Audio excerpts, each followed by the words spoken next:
Hello, what is up guys? Eman from Peso Smart PH here. Welcome sa akin bagong episode. Shout out to all the podcast listeners as well. I appreciate you all.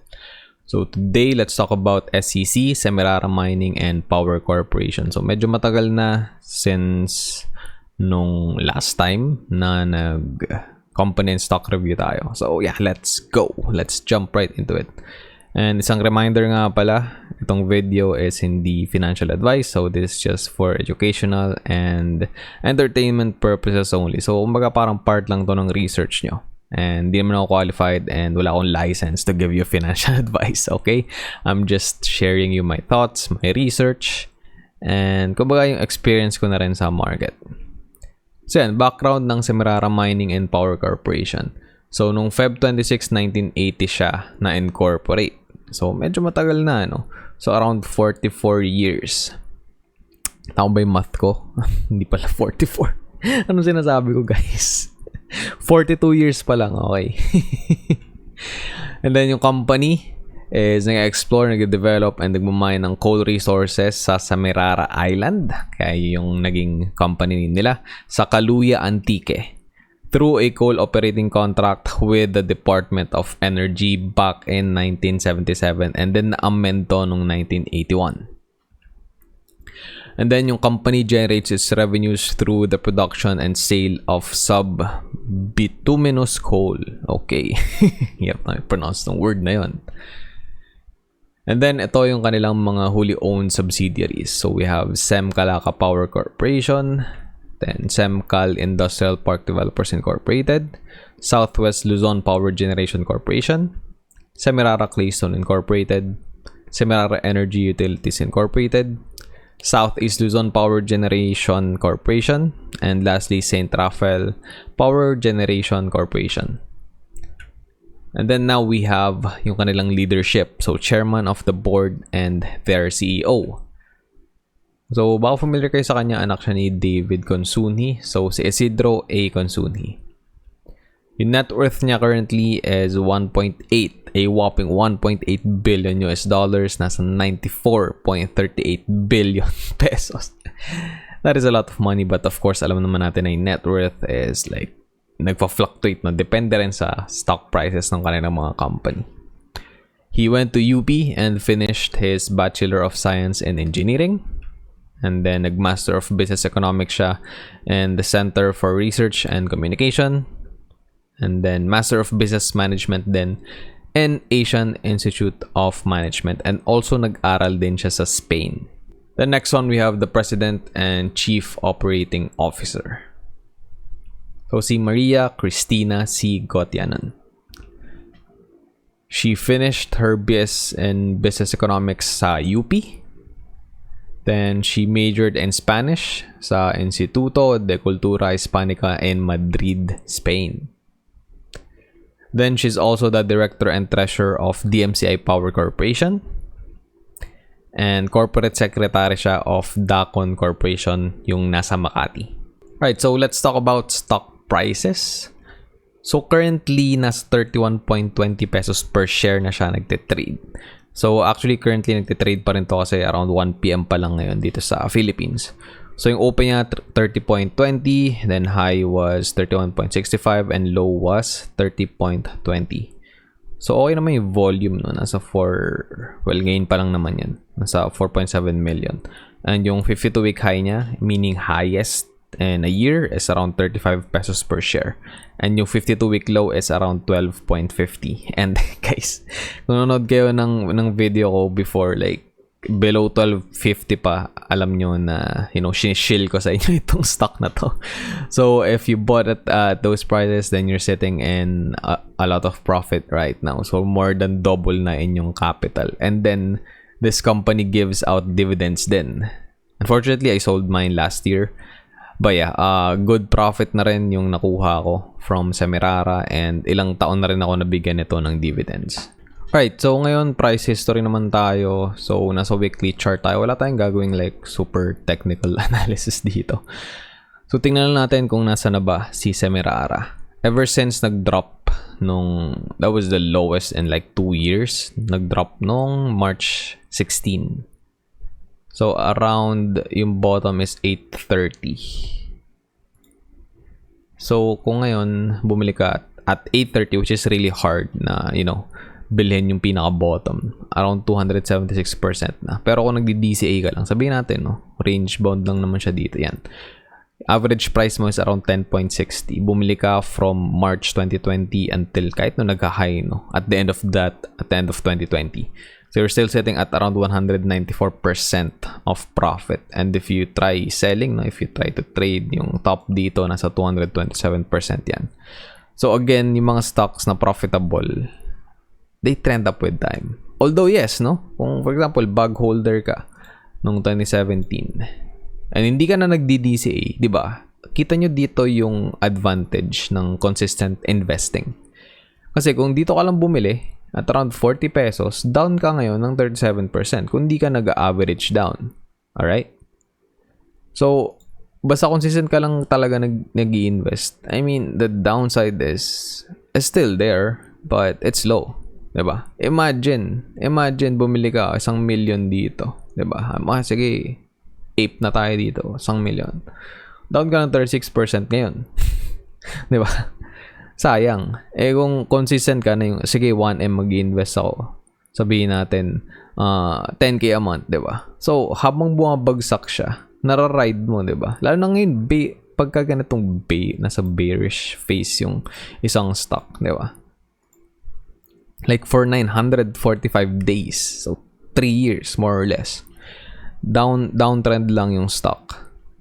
Yes, pwede namang hindi na nag-recover SCC, but you can see yung cash flow naman nila. So, mahalaga yun, di ba? Hindi lang price lang yung tinitingnan sa stocks.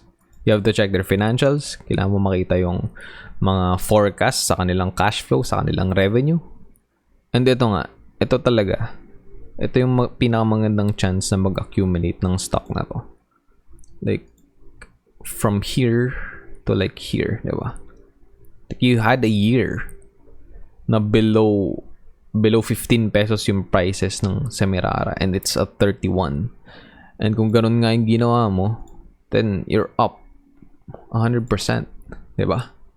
And you're receiving dividends. And also, matagal na tong company na to na listed. So imagine, kung early, medyo matanda ka na. Well, hindi naman matanda, Kung siguro mga nasa 40 ka na or like 30s. So, kung nag-invest ka na dito, di ba? Nag-invest ka na early to 2010s, di ba? So, from that point on, you're up by around 1,200%. So, 12x yung capital mo. And you're continuously receiving yung mga dividends na binibigay nila. So, cash dividends na bibigay sila and sometimes nagbibigay din sila ng mga stock dividends.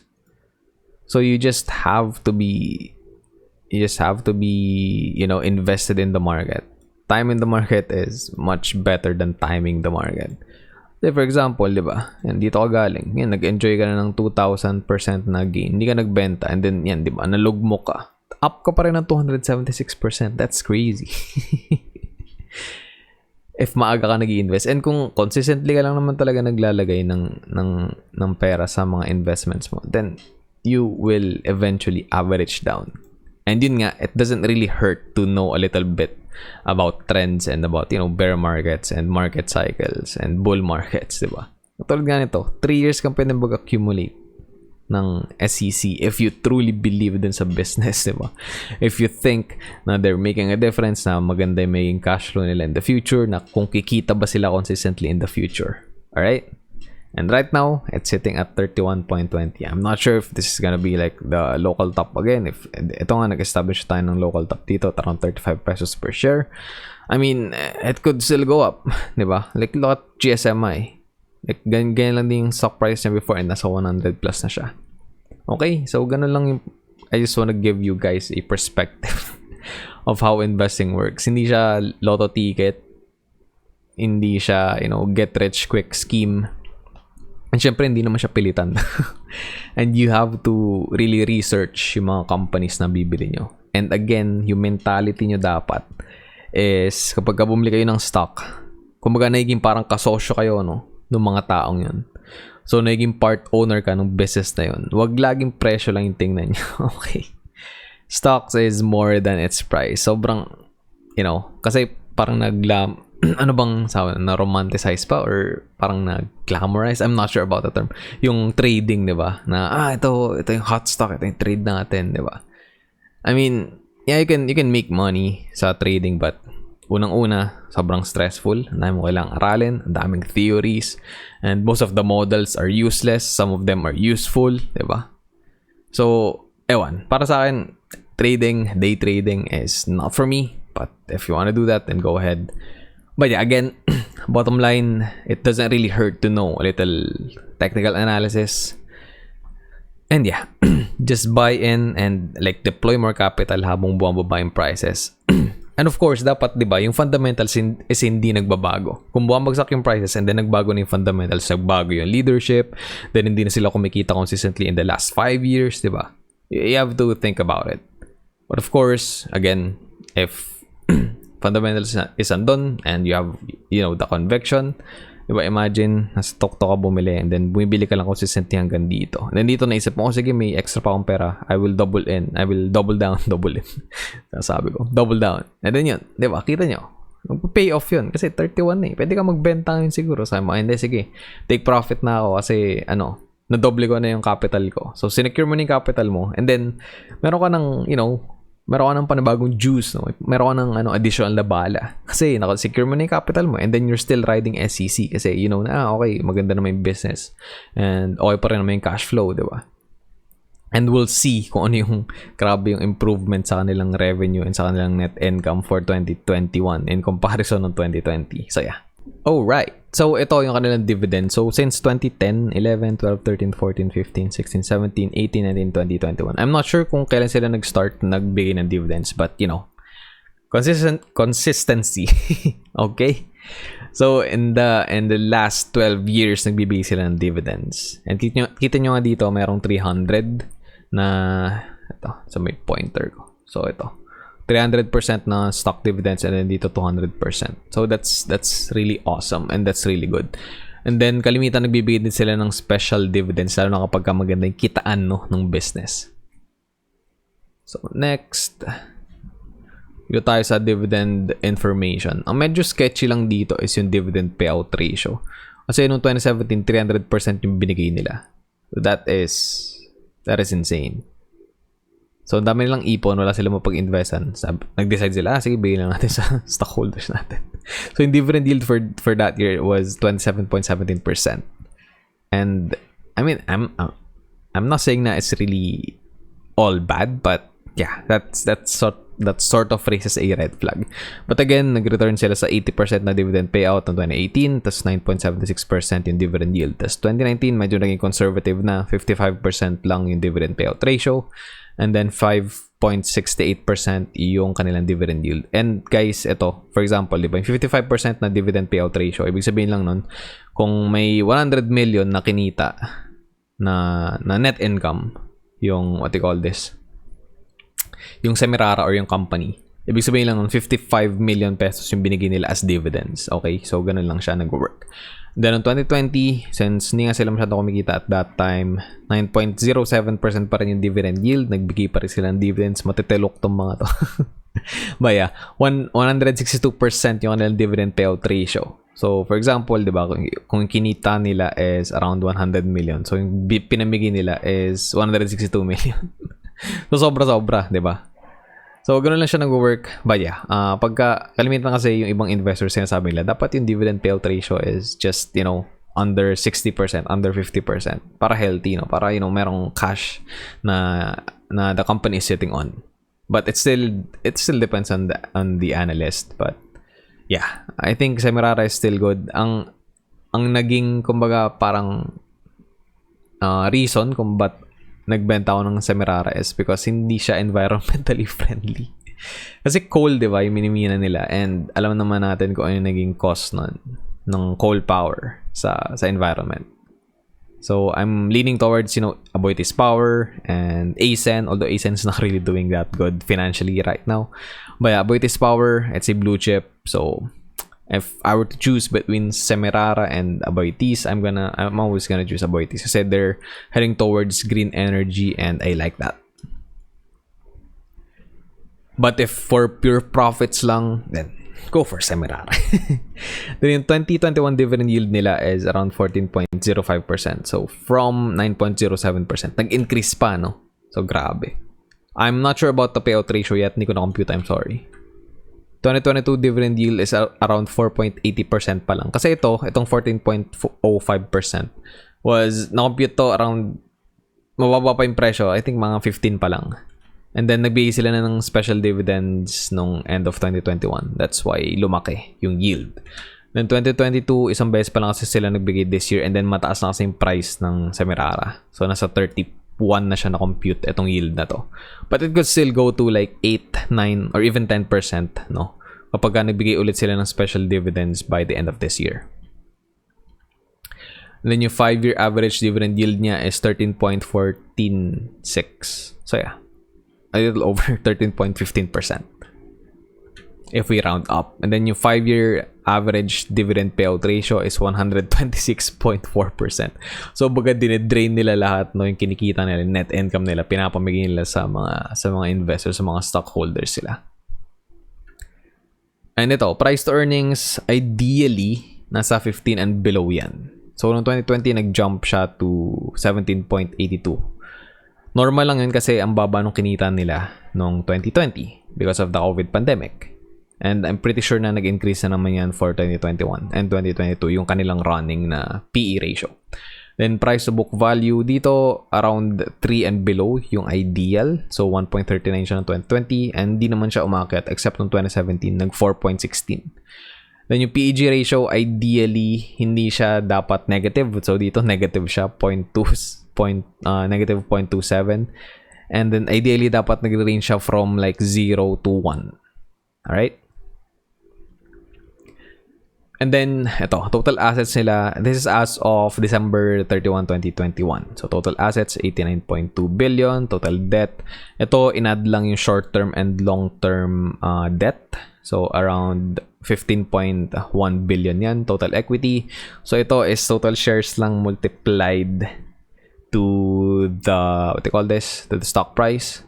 So, kumaga parang parang market cap. So, 45.6 billion. And then, total liabilities is 26 billion. Tapos, yung debt to asset, dapat 40% below yan. 40%, yeah, below. 16.97% yung debt to asset ratio ng Semirara. So, that's pretty good. Then, debt to equity ratio is 1 or below. So, 0.57. So, pretty solid stock talaga na bilhin itong Semirara, even though nag-more than double na yung kanyang stock prices in the past 2 years. And then yung retained earnings naman nila from 2020, 32.1 billion naging 35.5 billion pesos. Again, ito is yung parang ipon lang ng company. So marami naman silang marami silang parang disposable income or disposable cash. Then next, income statement. So, gross revenue to for 2021 pa rin. 52.4 billion pesos. Diba? Ang laki nung jump from 2020 na 28.2 billion lang. Gross expenses, umakyat din. Well, obviously, kasi nakapag-operate na ulit sila. Hindi naman normally, no? But, kind of normally. And then, kita nyo naman yung income before taxes from 3.4 billion against 16.5 billion. And then, after paying their taxes, from 3.2 billion noong 2020 naging 16.2 billion pesos noong 2021. So that is a very big jump. And then, ito yung kanilang historical income. So, kita nyo naman nagpa-fluctuate from 2016 to 2020. And noong 2020 talaga, yeah, ang laki nung binaba nung kanilang income, 3.2 billion lang. But, nabawi naman nila yan noong 2021. So, ito, historical changes lang, no? So, from 2016 and 2017, nag-increase ng 18.02%. And then, from 2017 to 2018, nabawasan ng 15.34%. And then, 2018 versus 2019, kita nyo naman yung trend, diba? Bumababa yung kanilang income. Naging negative 19.53%. And then, yung pinakamalaking nabawas is itong 2019 to 2020. So, down siya ng 66.05%. So, dito na nagpapanik yung mga investors. But kita nyo naman, na-recover in just a year. Diba? So, actually, nag-exceed sa lahat na all throughout the past 6 years. So, naging 16 billion. Kailan ba huli nag 16 billion? Wala. 14 billion nung 2017. Yun na yung last. And the highest was 2021. So, yung change from 2020 to 2021 is 392.89% sa kanilang income. Alright? And ngayon, yung average growth ng kanilang income in the past 5 to 6 years is around 94.01%.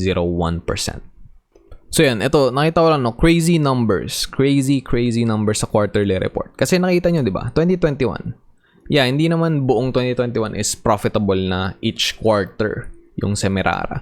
But they still held on to around 16.2 billion pesos of net income for the whole year, for the whole year yan. And ngayon, lumabas na ang quarterly report ng 2022. And yung net income nila after taxes is 15 billion pesos for the first quarter of 2022. Okay? That's crazy. So, yung konti na lang, no? 1.2 billion na lang. Buong kinita na nila yon ng 2021. Yes, hindi naman sabihin natin, no, magkaroon ng net losses yung Semirara sa second quarter ng 2022, but that's highly unlikely. I think hindi naman masusustain, no? But I may be wrong. Pwede hindi masusustain yung 15 billion pesos na income for the first quarter. But if ever ma-sustain lang to, like yung net income nila is making 30 billion in just 2 quarters. So, yung projected is 60 billion, no? Sabihin natin, rough estimate, 45 to 50 billion pesos para maging mas maging modest yung ating forecast. So that's crazy. And that never happened before. All right, in the past, in the past 5 to 6 years. So imagine kung ilan yung ibibigay nilang dividends, 'di ba? So kung 15, 'di ba? Kung yung 15 billion nga lang let's do some computations here. So yung 15 billion di-divide natin dito. Ba't ganon? Mali pala ako. Kulang pala ng 3 zero. So, ayan. So, 3.5.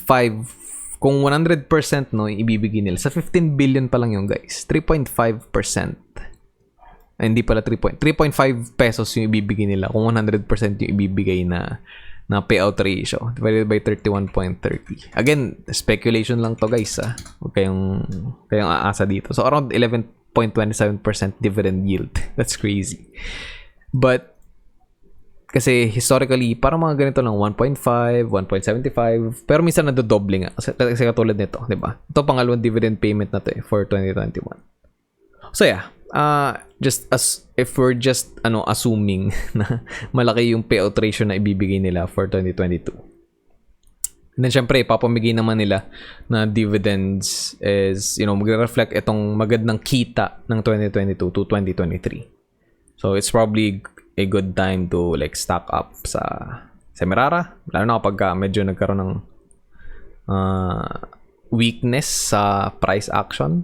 So from 34, medyo sideways na rin kasi nagtitrade. So range bound ng 29 to 35 currently. So yeah, I think that will conclude our episode for today. Yung sources natin para sa video na to, SPSC Edge, BPI Trade, TradingView, and yung photo na background from Unsplash. So, lahat ng mga links niyan is matagpuan sa description sa baba. And guys, if natirpan nyo tong content ko, bigyan nyo ng thumbs up kasi sobrang nakatulong yun sa algorithm ng YouTube. And if bago ka naman sa channel, subscribe ka na para wala ka ma-miss out sa mga uploads ko every single day. So yeah, masipag na ulit ako mag-upload. And then, you can follow me sa mga social media platforms ko. I'm on TikTok, Facebook, Instagram, and Twitter at MNPSPH. And guys, thank you very much for watching and listening. I hope na may natutunan kayo. And always remember, be Peso Smart.